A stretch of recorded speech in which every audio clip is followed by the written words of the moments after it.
di leen xamal ni leen waa Kër Moussa chef de quartier yeeg chef de carré yëpp maa ngi leen di sant di leen gërëm di leen ñaanal yàlla am ngeenub dal am ngeenub yar am ngeen teggin am ngeen sutura ndax lii ñuy def tey jokkewu ko jokkewu fii ba meer toogee ba fi mu ne at mu ne ñu def ko dama leen di xamal nag wax ju amul tontu amul waaye jëf ju am tontu amul wax laa la wax joo gis am na tontu waaye jëf amul tontu de ku ma sa gis ku ma la tontu jëf rek am solo wax amul benn solo mu ngi mel ni ñuy wax yéene jëndul jaayul kenn du ko doole kenn yéene dul dara yéene joo jëful dara du tus dama bëgg nu sant yàlla doon yi te dañ ko santoon di ñaan ci yàlla ni Kër Moussa gii am na lu fi yàlla def ndax commune Kër Moussa bii yemu fekk benn commune du Jandeer du Kayaar du Pout moo ëpp yëpp waaye dara yàqulu fi kii nu yàlla jox gaa yi nag ko téye suñu fukki loxo bu la yàlla joxee lu baax danga koy téye bu la joxee lu suñu loola danga koy bàyyi mu jox la lu baax maire yaa baax yaa nu yërëm jaboot ku ko yërëm rek la mën a àndal ndax saa boo ko jabootee du na nga mel ne la sa njaboot di mel waaye li ñuy dëng am na yoo xam ne amul ci suñu commune bi te mënoon na fee am waaye lu mënoon lu fi xew rek ñu teg ci tànk mu seddu guy yàlla ci jàmm jëkk barke mu juji ndax leneen seet yàlla rek am ku baax day tax a baax am ku mel ne neen day tax a mel ne neen kon yàlla nu yàlla dooni sutura maa ngi ñaan ci yàlla mboolem ñi ko fekkewul woon ñi ko fekk woon te fekkeetuñu ko yàlla jéggal leen jéggal nañu fa fekk ñeneen fa fekk ñu fa demandoon mboolem ku ci tawet yàlla fi yàlla fëgg sa bopp nun nii ko fekkee maa ngi ñaan ci yàlla bu déwénee yàlla na ko fekkewaat teewaat ni bu ci kenn manqué yàlla na ko yàlla defal ndax na nga seede yàlla kat yàllaa du fi bàyyi ñemeñ taxul bàyyi pexe taxul dara taxul dafa neex yàlla rek yàlla na ko neexaat nag ñu dem ba ca kanam yàlla mën na ko sañ na ko yàlla na ko yàlla defal man nag maa ngi sant Kër Moussa chef de quartier ak chef de carré yi di sant mbooleem chef de village yi ak fu ñu nekk ak seeni conseil ndax conseil yi am nañ ci solo ndax am na loo xam ni bu ko Mamadou bëggoon a def yéen ñëpp ngeen dal ci ko jàpp ci du ko def waaye nag yéen a ko jàppale kon jërë ngeen jëf liggéey bi rafet na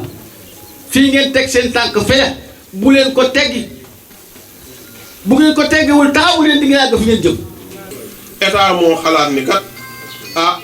am na loo xam ni kat su dee man rek maa ko ŋànk attanuma ko naa ko delloo askan bi surtout nag ci yenn wàll yi lu mel ni éducation moo tax ñu ne éducation léegi nag day nekk li ñuy wax compétence transférée mooy man état maa ko yoroon léegi dama leen koy jébbal yéen communauté bi dinaa leen ci gunge nag waaye la ca ëpp yéen a ko war a defal seen bopp. kon bu fekkente ni commune bi mi ngi koy def dafa nekk ci rôle am lu mu war a def la mi ngi koy def beneen bi mooy solo bi mooy dafa dëppoo ak li ñuy wax la politique éducative du Sénégal parce que ñun dañu toll ci jamono boo xam ni dañu xalaat tënk programme tudde ko paquet programme boobu nag li ci ëpp solo mooy li ñuy wër yëpp tey booy xool suñu budget éducation ñaata la ci ay milliards kenn mënu la ko am effort yi ñuy def xalaat yi ñuy def yëpp mooy am njàng mu baax li ñuy wax qualité ndax njàng mu baax su amul ci réew yaakaar mënul am ci réew moomu parce que xale yi ñooy màgg ñooy war a développer réew mi ëllëgu réew xale ko yor bu ñu amul système éducatif bu baax kenn du am yaakaar ci réew mi kon ñun suñu dooleeg suñu xalaat yëpp ñu ngi ko jëmale ci loolu qualité boobu fexe ba jàng mi ñoŋ beneen bi nga xam ne aspect la ci programme bi mooy li ñu tudde tey équité équité mooy lan équité bu ñu koy wax ñun ci suñu système éducatif mooy fexe ba xale bu ne am même chance su réussir que moroomam égalité de chance de réussite loolu nag buñ koy wax dafa nekk loo xam ni boo delloo ginnaaw tuuti da ngay gis ni amul woon ci système éducatif bi wala daawuñ ci bàyyi xel ba yenn xalaat yi sax ñenn ñi daan xalaat sax dañ daan wax ni école moom day lieu boo xam ne rek milieu boo xam ni am na élèves yoo xam ne bu ñu fa ñëwee dañuy am chance réussir am na ñoo xam ne bu ñu fa ñëwee amuñu benn chance réussir. waaw vraiment dañu doon joxe tey ay fournitures scolaires mais comme ni ma ko waxee sànq rek joxe fournitures scolaires yi dafa nekk rek benn prétexte boo xam ne dinañu mën a permettre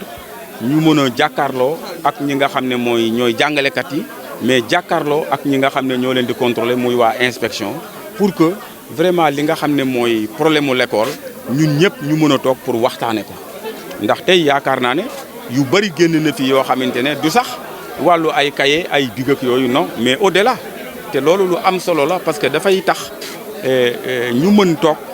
waxtaan acteurs yi nga xam ne ñoo nekk ci biir yëpp muy enseignants yi muy contrôleurs yi muy aussi la collectivité territoriale ñu mën a toog waxtaan seet yi nga xamante ne vraiment ay rëq-rëq la nan lañ ko war a mën a joyante ba nga xamante ne suñu éducation dina mën a gën a dem ci kanam. buñ ko doon xayma tey dem na ci 11,500,000 pour yi nga xam ne ay cahier rek la ak ay bic yeneen yi bokku ci d'ailleurs wax naa ko sànq préparé nañu benn montant additionnel boo xam ne dem na ci plus de 5 millions pour jënd ko le petit matériel ak ay comment on les appelle sac pour que sac yooyu aussi mu mën a servir xale yi nga xam ne wax naa ko sànq. di nga gis école xale yoo xam ne te loolu directeur d'école yi mën nañu ko témoigner école mën na ubbi ba muy tëj da ngay gis ne rek benn sacoche bu ndaw la ñuy yor di ci def seen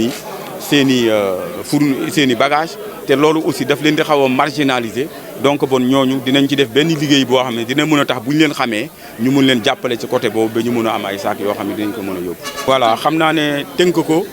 wax naa ko sànq dafay laaj rek defoon naa sax ne dina ko def le président de la commission éducation. mu produire benn document synthèse boo xamante ne mooy discours bi mu def sànq ndax xam naa ne lu bari mënu ko wax comme ça loolu tey bu fekkoon ne pare woon na ngeen jot ko su ngeen demee ci seeni rédaction di ngeen ko mën a exploiter xool li nga xam ne moom la ñu def ci wàllu éducation ñu xam ne liñ ci def moom lu bari la. voilà waaw xam nga loolu boo ko gisee aussi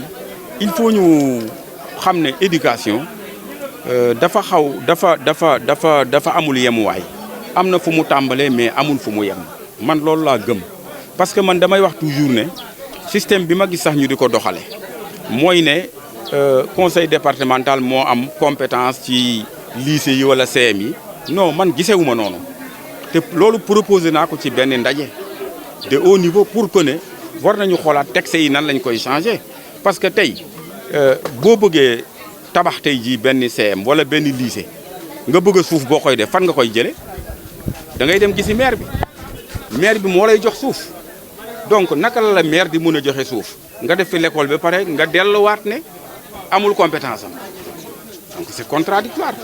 donc loolu aussi vraiment ñun ñu ngi ciy def lu ñu mën ñun les maires pour que yooyu inégalité ñu fexe mu dañ vraiment kenn ku ci nekk ngay intervenir selon na nga mëne tey ñun mënuñu seetaan ne ñun commune rurale lañu suñuy étudiants yi nekk Dakar yi traîner duñu am fu ñuy dëkk suñu élèves yi nekk fi war a am bourse duñ ko am loolu ñun duñ ko seetaan loolu moo tax ñu dugal ci suñu loxo mais gis nañu ne du conseil départemental moo leen di jëleel ay comment dire ay logement du conseil départemental moo leen di fayal ay bourse donc bon ma gis ne loolu lépp ay correction yi la yoo xam ne war nañu ko def li ñuy tuddee toilettage des textes pour que kenn ku ci nekk mun ci intervenir ba jafe-jafe yi nga xam ne mooy am ci éducation bi mun nekk léegi bu ñu nee compétence conseil département ndax mun na may benn enseignant benn parcelle c'est pas possible mënul nekk parce que amul territoire xam nga conseil département amul territoire voilà. waaw dañ koy continuer wax naa ko sànq dafa amoon rek ay réglage yoo xamante ne ndax dafa am loo xam ne ba ñu koy door en 2008 fekk ñun communauté rurale la ñu woon mais xam nga ne avec la communalisation intégrale de 2014 léegi donc bon nekk nañu commune en plein exercice donc bon les textes wala boog nañ doon doxalee dafay changer loolu moo indi woon yeexaay bi mais Dieu merci maintenant ñun mën nañu am suñuy autorisation am lépp comme ni ma ko waxee sànq dinañu reprendre pour bientôt pour que vraiment loolu ñu mën a fexe ba fixer ñi nga xam ne ñoom la ñu am parce que wax naa ko sànq gisaguñu kenn ku am lu baax ba pare di ko bàyyi muy dem kooku man xalaatuma ko ñama am nga xam ne ñu ngi may indil ay résultats na may def ba téye leen ñu bañ maa rëcc seetiwaat ñeneen kay loolu ci laay liggéey guddeeg bëccëg. Une question très importante là aussi dañuy ñaax les ASC parce que man dama jàpp ne aussi ñoom am nañ ci rôle bu mag bu ñu war a jouer parce que mënuma comprendre benn ASC nekk ci benn village donné seen rakka yi di fa jàng seen jarbaat di fa jàng école boobu ñu war koo désherber war koo nettoyer ASC bi dem taxaw fële ba parents d'élèves yi ñooy ñëw wala ñenn ñi day ñëw ci mairie bi di leen solliciter des moyens pour war a désherber ces écoles. Donc bon loolu vraiment dina attirer attention les présidents des zones à travers le président de la commission jeunesse sport et emploi pour que vraiment ñuy waxtaan ak ASC yi ñu mën a dugal seen loxo ci côté bi il ne reste que loolu nekk seen participation c'est le minimum quand même voilà. Oui, je dis bien que je vais donner des instructions au président de la commission jeunesse sport pour qu'il prend langue avec les présidents des zones et les ASC vraiment pour qu'elles participent vraiment au désherbage de ces écoles-là parce que c'est le minimum. waaw xam naa ne question la boo xam ne damay ciy jéem a tontu ci kanamu ki ci waroon tontu mais dama gis ne aussi cérémonie bi ni mu demee ak contexte bi mu ñu fekk aussi jàpp naa ne waruñu mën a dajale ñu bari ci cours boo xam ne nii la xate te gis naa ne école arabe yi d'après information yi ma am ñoo ëpp ñaari yoon école français yi mais nekkul ne loo xam ne dañ leen di jéem a marginaliser c'est loin de cela vraiment dinaa leen wax ñoom ñu seet prochainement aussi loolu nañ lañ koy corriger parce que it seen fourniture yaa ngi fi mais question bi mu posé aussi man ànd naa ci parce que seen teewaay aussi comme tout le monde ñu sentir ne aussi ñoom itam ci la ñu bokk moo leen doon gënal ñu di leen ko jox séparément je pense que loolu moo nekk question bi bien sûr ñoom ñëpp ci la ñu bokk parce que ñi ñu ko bëgg a jox mooy ñi nga xam ne jàpp nañu seen i waajur seen loxo jotul seen ginnaaw te loolu nag liggéey la laaj nag boo xam ne vraiment dañ ci impliqué ñëpp ñu waxtaan ci bañ a seet ay farlaaxoo ko mais seet ñi nga xam ne vraiment néew nañu doole ñu xool nu ñu leen di jàppalee ci saak yooyu voilà